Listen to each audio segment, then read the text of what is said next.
우와! 이동경 왼발 너무 호쾌한데? 우! 한 20m 되겠는데? 오! 동점이다! 엄원상! 야, 중거리 두 방이네. 와우! 달순의 라이브! 자, 우리 대표팀이 이제 올림픽 본선이 다음 주에 열리잖아요. 목요일이 첫 경기 열리게 될 텐데, 이번 주에 두 차례 평가전을 합니다. 오늘 이제 아르헨티나 경기했고, 금요일에 프랑스와 마지막 평가전 하는데, 아르헨티나와의 첫 번째 평가전 일단 결과만 2대2로 비겼습니다. 근데 이 경기 결과와 내용을 얘기하기 전에 먼저 하나 좀 정리를 해봐야 될 것 같아요. 그건 이제 뭐냐면, 김민재 선수가 왜 명단 제외됐느냐, 이 이야기를 한번 좀 정리를 하고 넘어가야 될 것 같은데, 왜냐하면 많은 분들이 왜 김민재 선수가 교체 선수 명단도 아니고 아예 명제가 된 것이냐, 이제 이런 얘기를 많이 하십니다. 오늘 경기에서 라인업이 발표됐는데, 김진규 미드필더에, 그다음에 중앙수비수 김민재 선수가 아예 명단 제외가 됐습니다. 그래서 이게 왜 그런 것인지 평가전인데, 그래서 공식적으로 제가 축구협회 확인을 했습니다. 했더니 축구협회에서의 공식적으로 얘기해 준 건 뭐냐면, 부상이라든지 이런 무슨 문제가 있어서 명단에서 빠진 것은 아니다. 이 결정은 김학범 감독이 지금 팀을 보고 내린 판단이다, 이제 이렇게 이야기를 했습니다. 그래서 그 판단의 어떤 내용에 대해서까지는 얘기하진 않았어요. 그러니까 뭐 부상이라든지 이런 이유는 아닌데, 김학범 감독이 고민을 해서 뺀 것 같다. 그래서 우리가 그러면 무슨 이유일 것인가, 이렇게 봐야 되는데, 첫 번째는 전력 노출이라고 하는 얘기를 김학범 감독이 계속 경기 전에 했었거든요. 오늘도 그 경기 보신 분들 이렇게 보면 우리 선수들의 이름이 없어요. 번호만 있고 이름이 없었습니다. 예.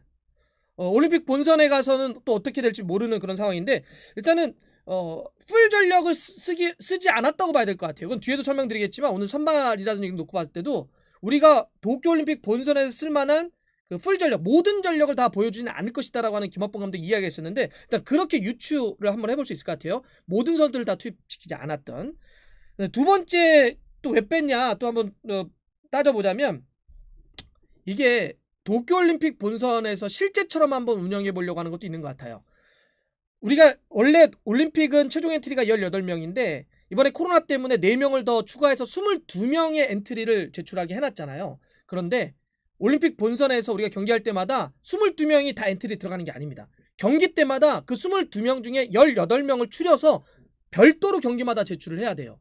그러니까 이번에 22명을 우리가 평가전을 하는 건 본선과 똑같은 조건을 만들어 놓고 하려고 하는 고민을 할 수도 있잖아요. 그러면 야, 우리 실제처럼 한번 해보자 라고 해서 엔트리를 좀 줄여서 이번에 경기를 했을 가능성도 있습니다. 김진규와 김민재를 같이 뺐다는 건 그렇게 해볼 수도 있겠고, 또 하나는 금요일에 이제 마지막 평가전을 하기 때문에 두 차례 평가전에서 선수들을 두루두루 많이 써보겠다 라고 하는 것도 또 고민이 될 수 있죠. 그래서 아마 금요일 경기에서도 이런 식으로 선수들을 몇 명 빼고 또 경기할 가능성도 있습니다. 또 오늘 선발이 아닌 선수들을 또 그 경기에 선발로 투입될 로테이션을 쓸 가능성이 있겠죠. 그리고 이제 네 번째 유추해 볼 수 있는 거냐면, 저는 이게 좀 가능하다라고 보는데, 김민재 선수는 일단 뽑아는 놨지만 조건부 발탁입니다. 여러분 다 아시겠지만. 왜 그러냐, 김민재 선수는 아직 이적을 할지 안 할지가 결정이 되지 않았어요.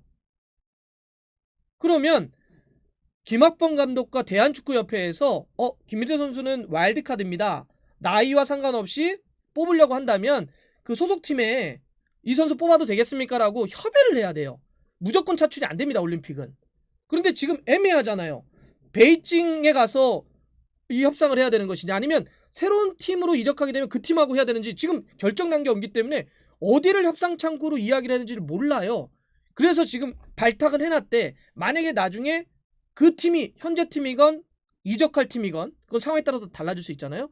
최종적으로 그 팀이 NO, 보낼 수 없어 라고 한다면 김민재 선수를 도쿄올림픽에 데려갈 수 없는 상황이 올 수도 있습니다. 그래서 발탁은 했대 뛰지 못할 수도 있는 조건부 발탁이라고 계속 말씀드리는 거죠. 그렇게 된다면 다른 선수 중에 한 명을 렌트에 집어넣어야 되는 상황이 올 수도 있습니다. 그러면 김학범 감독 입장에서는 이게 평가전이잖아요. 평가전은 만약에 평가전에서 김민재 선수를 중심으로 수비 라인을 다 짜놨어. 그런데 아까 말했던 조건부 발탁 때문에 김민재를 못 데려가네? 그럼 수비잖아요. 더더욱 공격도 아니고 수비야. 수비는 조직력이 굉장히 중요한데 김민재 선수를 중심으로 쫙 짜놨는데 김민재 선수가 진짜 대회 앞두고 며칠 앞두고 확 빠져버린다? 그러면 수비를 다시 꾸리기가 어렵기 때문에 김민재 선수 최악의 데뷔를 한번 해볼 수도 있는 거죠. 진짜 김민재 선수를 만약에 데려갈 수 없는 상황이 온다면 그러면 현재 있는 선수들로 그 상황을 만들어 봐야 되잖아요. 그래서 지금 최악이라고 하는 상황이 한번 대비를 해서 할 수 있을 가능성이 있지 않냐 이렇게 보입니다. 그래서 근데 상황 좀 더 보겠죠. 만약에 금요일에 프랑스와의 마지막 평가전 하는데 그 경기는 그러면은 이제 도쿄올림픽 본선 첫 경기가 일주일도 채 남지 않는 거거든요. 첫 경기가 목요일 뉴질랜드와 경기이기 때문에 그때는 상황이 이 정도면 뭐 김민재 선수를 데려갈 수도 있겠다라는 판단 된다면 그 경기 때는 김민재를 쓸 수도 있겠죠. 여하튼 지금은 이런 한 4가지 정도 이유 때문에 김민재 선수 그리고 김진규 선수를 이번 엔트리에선 뺀 것 같다. 일단 그리고 아까 뺀 거는 공식적으로 축구협회에서 확인한 거고요. 김학범 감독의 판단이었다 이랬습니다. 자 그럼 경기 내용으로 좀 가보자면 오늘 이제 2대1을 비겼는데 아르헨티나가 남미에서는 아주 잘하는 팀입니다. 물론 이번에 아르헨티나가 뭐 주전급들이라고 하는 게 예를 들어서 24세가 나이가 되는 이하 선수들을 아르헨티나에 있는 모든 축구 선수 중에 제일 잘하는 선수를 데려왔느냐? 그건 아닙니다. 뭐 많은 분들이 아시겠지만 유럽과 남미는 올림픽에 약간 힘을 빼고 오는 경향성들이 있어요. 예. 그래서 막 유럽은 차출했는데 거부해가지고 카마빈가 같은 경우도 이제 프랑스 처음에 뽑았다가 막 못되고 그랬잖아요. 물론 스페인이 페드리 포함해서 막 너무 이렇게 뽑긴 했는데 아르헨티나도 약간 그런 건 있습니다. 그래서 아르헨티나가 와일드카드가 골키퍼 한 명이고요. 필드 플레이어는 와일드카드 뽑지 않았어요. 아예. 그런 상황이다. 그런데도 불구하고 아르헨티나 잘하긴 하네요. 확실히 이 축구 자원들, 선수 자원들이 풍족한 나라이기 때문에 진짜 이렇게 몸도 힘도 좋고 기술도 뛰어나고 탈압박하는 거 공격하는 능력 이런 게 참 뛰어납니다. 그래서 우리가 선제골을 먹히고 따라가고 선제골을 또 하나 골을 또 허용을 하고 또 따라붙고 그래서 퐁당퐁당 하면서 2대1을 만들었습니다. 선제골을 어떤 선수가 아르헨티나 이제 그 잉글랜드 브라이턴에 뛰는 그 공격형 미드필더 맥 알리스터예요. 와 중거리 진짜로 맞았는데 사실 우리가 이번 경기에서 그 실점 상황을 보면 원두재 선수가 볼을 갖고 있다가 미드필더 볼을 뺏기거든요. 그래서 거기서 볼을 뺏기면서 결과적으로 이제 중거리를 하나 얻어맞은 거고 그 다음에 이제 우리가 후반전 초반에 또 허용을 했던 것도 이 발렌수엘라 이 포르투갈 리그에서 뛰고 있는 선수인데 이 선수가 그 왼발 중거리를 때려가지고 감차죠. 왼발로 감아 때려가지고 이제 됐는데 그게 어떻게 들어갔냐면 아르헨티나가 반대쪽에서 반대쪽으로 크게 전환시켜줍니다. 그러니까 공격하는 방향으로 보면 왼쪽에서 오른쪽으로 크게 전환 여기서 볼을 잡고 안쪽으로 쳐들어와서 왼쪽으로 이제 감찰을 했거든요. 이 두 골을 실점할 때 보면 우리가 이게 평가전이니까 우리가 지금 현재 어떤 대표팀에 문제가 있구나 이걸 좀 볼 수 있었는데 중앙 미드필더에서의 간격이 좀 벌어져 있어요. 지금 이거 좀 좁혀야 됩니다. 허리 싸움에서 우리가 좀 밀렸어요. 그리고 두 번째는 사이드 쪽에서 상대가 이게 치고 들어올 때 약간 풀백 쪽이 좀 약한 감이 있습니다. 요거는 우리가 이제 한 열흘 정도 본선 남았거든요. 좀 시급하게 좀 수정을 해야 될 것 같아요. 평가전 그러려고 하는 거잖아요. 그래서 요 부분을 조금 개선하면 좋겠다. 두 번의 실점의 장면에서 우리 어떤 문제점들을 좀 찾을 수 있었습니다. 중앙 미드필더와 양쪽 풀백. 근데 골은 진짜 또 괜찮았어요. 예, 우리가 넣었던 장면이 이동경 선수가 그 왼발 중거리 서령호 선수가 내줬는데 한 20m 넘죠? 그냥 때려가지고 1대1 동점 만들었던 그 골인데 이게 볼에 회전이 안 먹어가지고 그냥 빨려 들어가더라고요. 공의 궤적이 진짜 시원시원하게 들어갔는데 올림픽이나 이런 본선은 어쨌든 서로가 수비를 굉장히 세게 할 거란 말이에요. 그리고 뭔가 계속 우리가 다 만들어서 골을 넣기 어려우면 중거리라고 하는 게 굉장히 좋은 옵션이 될 수 있는데 이동경 선수의 어떤 왼발 사실 이동경 선수는 그런 호쾌한 어떤 이런 킹력들을 좀 보여주잖아요. 그 포지션 소화 능력도 상당히 좋은 선수인데 이런 게 하나 무기가 될 수도 있다. 두 번째 동점 그 추가 시간에 나왔던 엄원상 선수의 그 두 번째 동점도 중거리였거든요. 오른발 코너킥에서 짧게 쇼코너로 연결해서 한 개 맞고 튀어나온 걸 때려가지고 엄원상 선수 들어갔는데 이번 두 번의 그런 중거리는 우리가 올림픽 본선에서 쓸 수 있는 그런 카드가 될 수 있겠다. 그게 이제 약간 VAR 체크했었거든요. 왜 했냐면 물어보시는데 왜 VAR 체크했죠? 그때 늦게 들어왔던 선수가 이제 정태욱 선수가 빠져있다가 나오는데 옵사이드 위치에서 골키퍼의 시야를 가린 것이 아니냐 방해한 거 하시는데 이렇게 느린 동작 보니까 방해하지 않았더라고요. 그래서 이제 그 골이 들어가면서 2대1로 되긴 했습니다. 근데 오늘 뭐 결과는 맞고 몇 가지 어떤 문제점들을 좀 짚긴 했는데 오늘 우리가 선발부터 해가지고 플랜 A를 다 쓴 거냐, 그러니까 초반에 말씀드렸던 것처럼 김학봉 감독이 전력의 모든 걸 노출시킨 거냐, 그건 아닙니다. 선발을 놓고 보면 우리가 이동준을 제로톱으로 세워놨어요. 사실 이동준 제로톱은 우리의 플랜 A가 아닙니다. 황의조 선수가 플랜 A고 이동준은 원래 울산현대에서도 약간 사이드나 뛰다가 만약에 문제가 있거나 앞쪽에 공격에 변화가 필요하면 울산에서도 제로톱을 씁니다.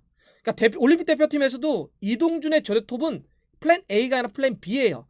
근데 이동준을 선발로 제로톱으로 세워놨고 이선에 송민규, 이동경, 엄원상, 허리 쪽에 김동현, 원두재, 수비에 김진야, 김재우, 정태욱, 서령우, 골키퍼에 안준수를 세웠단 말이에요. 이것은 두 번의 평가전에서 일단 선수들을 두루 다 써보겠다는 거와 함께 일단 전반과 후반을 약간 좀 다르게 운영을 했는데 전반에는 약간 플랜 B, 후반전 어느 정도 시점에서는 플랜 A를 가동했죠. 그러면서 들어간 선수들이 누구냐? 와일드카드로 선발한 황의조, 권창훈, 그리고 이강인도 들어갔죠. 그리고 정승원도 들어갔습니다. 그다음에 오른쪽 백인 이우현도 들어갔고요. 그다음에 마지막 쯤에 강윤성도 들어가서 뛰었어요.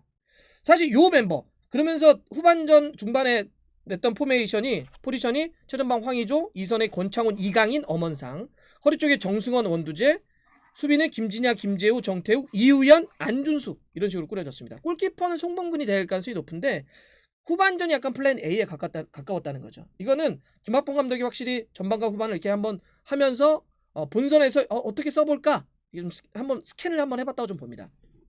그런데 여기서도 약간 문제는 있어요. 여러분 보신 분들은 좀 느끼셨겠지만 플랜 A가 가동됐음에도 불구하고 플랜 B가 가동됐던 전반전과 다르게 경기력이 확 올라갔냐? 그건 아니었어요. 그럼 왜 이런 문제점이 나타났느냐? 제가 볼 때는 황의조와 권창훈 선수가 약간은 겉돌아요. 이게 와일드카드로 지금 뽑았는데 이 연령대 선수들과 계속 호흡을 맞췄던 것이 아니기 때문에 특히 황의조는 약간 고립되는 모습들이 있었어요. 볼이 잘 연결이 안 되더라고요. 그래서 물론 전체적인 빌드업이라든지 허리 쪽에서의 약간 좀 더 패스가 잘 되는 것도 필요했겠지만 호흡이 안 맞아요. 그 경기 도중에 보면 계속 황의조 선수가 볼을 달라고 막 움직이는데 그게 지금 국가대표팀 이런 데는 손흥민이나 이재성 같이 9위 라인들 워낙 많이 뛰어서 선수 딱 눈빛만 보면 딱 움직이거든요. 근데 여기서는 계속 달라고 하는데 이게 안 들어오더라고요. 역시 이게 지금 숙제다. 권창훈도 마찬가지입니다. 권창훈도 잘 안 보였어요. 이런 와일드카드로 뽑힌 선수들이 이 나이대 선수들과 얼마나 호흡을 잘 맞출 것이냐, 이거는 남은 기간 동안 굉장히 중요하다 좀 보이고요. 사실 이강인 선수도 그런 점에서는 사실 요 나이대 선수들과 많이 뛰진 않았거든요. 근데 이강인 선수는 오늘 경기를 놓고 보면 잘하더라고요. 갖고 있는 개인 능력들이 있어요. 이 고립된 형태에서 자기가 탈압박을 해가지고 볼을 뿌려주는, 특히 엄원상에게 두 차례 그 후반전 보여줬던 패스 너무 좋았어요. 후반 중반 중에 엄원상 선수가 저쪽 뒤쪽으로 크게 도는데 찔러줬던 거하고, 또 하나 그 막판에 왼발 바깥발 아웃프런트 아웃사이드로 이렇게 돌려가지고 줬던 거 있잖아요. 엄원상 보고, 야 그런 거는 진짜 번쩍이더라고요. 물론 이강인은 제가 봐선 도쿄올림픽 본선에서 상대와 흐름에 따라서 약간 변화를 줄 수 있는 카드로 쓸 수도 있습니다. 우리가 진짜 공격적으로 이런 식으로 막 싸워야 된다 그러면 당연히 선발로 넣어가지고 더 공격적으로 위로 끌어올렸을 거고, 아니면은 어쩔 때는 앞쪽에 보다는 약간 후방 플레이메이커 형태로 쓸 수도 있고요. 또 어쩔 때는 수비를 강하게 된다고 한다면 다른 선수 넣었다가 변화 카드로 쓸 수도 있습니다. 근데 어쨌든 이강인 선수가 오늘 뛰는 걸 보면서는 이강인 선수는 개인 능력이 있기 때문에 이런 어떤 팀에서의 녹아드는 것만 조금만 더 끌어올린다고 한다면 우리가 도쿄올림픽 본선에서 상당히 잘 활용할 수 있겠다, 이런 걸 한번 다시 느꼈습니다.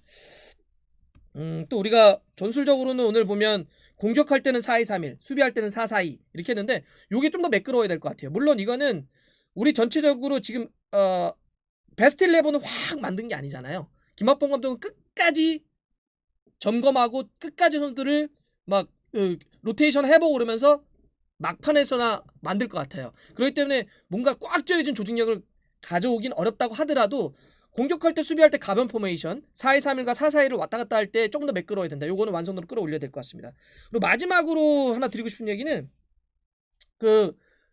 이 경기를 같이 보면서 일본에 계신 축구 팬분과 지금 이야기를 좀 했는데, 일본이 지금 장마인데 다음 주 이제 축구가 개막하는 첫 경기 우리가 목요일인데 다음 주부터 이 폭염이 시작된다고 합니다. 이 장마 끝 폭염은 그냥 끝이거든요, 사실. 우리도 경험하지만. 근데 일본은 더 습해요. 굉장히 습한 곳이기 때문에 우리도 오늘 물 먹는 시간을 2번을 했었는데 오늘 전체적으로 선수들이 몸이 무겁다는 느낌이 좀 들었거든요. 아마 여러분도 좀 그래요. 좀 무겁다는 느낌이 좀 들었죠. 왜냐하면 김학봉 감독이 체력 훈련을 엄청 시킨다 그러더라고요. 그러다가 아마 체력 몸을 이게 왜 이런 걸 다 대비하는 거 지치잖아. 힘들고 막 체력 훈련을 막 시키는 겁니다, 지금. 그러다가 이제는 컨디션 회복을 아마 다음 주 경기 앞두고 확 끌어올릴 거예요. 평가전 하는데 평가전 맞춰서 컨디션 끌어올리거나 이걸 100의 기준으로 만들 필요가 없어요. 아르헨티나 잡는 게 프랑스 잡는 게 뭘 중요하다고 거기에 컨디션을 100% 만들겠습니까? 지금은 그래서 체력 훈련을 하면서 경기를 했기 때문에 좀 무거운데 아마 다음 주 그 고온다스판 일본으로 딱 가는 그 직전에서 컨디션을 확 끌어올려야 될 것 같아요. 그래서 그거를 얼마큼 컨디션 관리를 잘하느냐도 우리가 어떤 전술이나 뭐 이런 이야기를 하는 것 못지않게 굉장히 중요한 부분이 될 것이다. 네, 이렇게 생각이 됩니다. 그래서 오늘 첫 번째 평가는 잘 봤고요. 뭐 잘한 것도 있고 부족한 것도 있습니다. 이제 금요일에 우리가 프랑스와 또 만만치 않은 유럽의 프랑스와 또 평가전 할 텐데 그 경기 때는 또 어떤 걸 잘하는지 또 어떤 게 부족한지 또 지켜보겠습니다.